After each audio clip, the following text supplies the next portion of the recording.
Hanggang kay ganda mga kapamilya ngayong araw ng Huwebes, June 22 sa tulong ng mga bituin ay narito ang patnubay mula kay Master Hans. Para sa mga pinanganak ng Year of the Rat, matutong makipag-socialize sa mga katrabaho para mas makilala mo sila. Ang lucky color ay red, lucky number naman ay 9. Sa mga Year of the Ox naman, prone ka sa accident today, kaya hinay-hinay lang sa pagdadrive. Ang lucky number ay 6, lucky color naman ay peach. Sa mga Year of the Tiger naman, may unexpected changes na mangyayari sa opisina ninyo today. Ang lucky color ay white, lucky number naman ay 3. Sa mga Year of the Rabbit naman, habaan ng pasensya sa training na tinuturuan, hayaan siya mag-adjust. Ang lucky color ay brown, lucky number naman ay 2. Sa mga Year of the Dragon naman, maging open sa invitation ng isang single para sa kadate. Ang lucky color ay yellow, lucky number naman ay 1.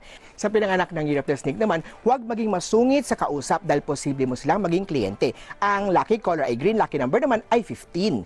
Ito naman para sa Year of the Horse. Bago pumirma ng dokumento ay siguraduhin na basa itong maigi dahil may cheating star ka today. Ang lucky color ay violet, lucky number naman ay 7. Sa mga Year of the Sheep naman, matutong mag-prioritize sa mga gagawin para hindi ka matambakan. Ang lucky color ay beige, lucky number naman ay 8. Sa mga Year of the Monkey naman, huwag matakot sa changes dahil maraming opportunity ang naghihintay sa iyo. Ang lucky color ay orange, lucky number naman ay 4. Sa mga Year of the Rooster, magiging maganda ang output ng grades mo kung ipagpatuloy mo lang ang pag-aaral ng mabuti.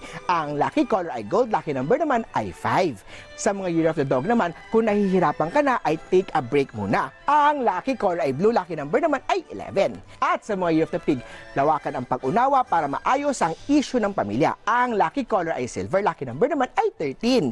Muli po, ito'y patnubay lamang ni Master Hans. Nasa inyong mga kamay, nasa ang inyong tagumpay.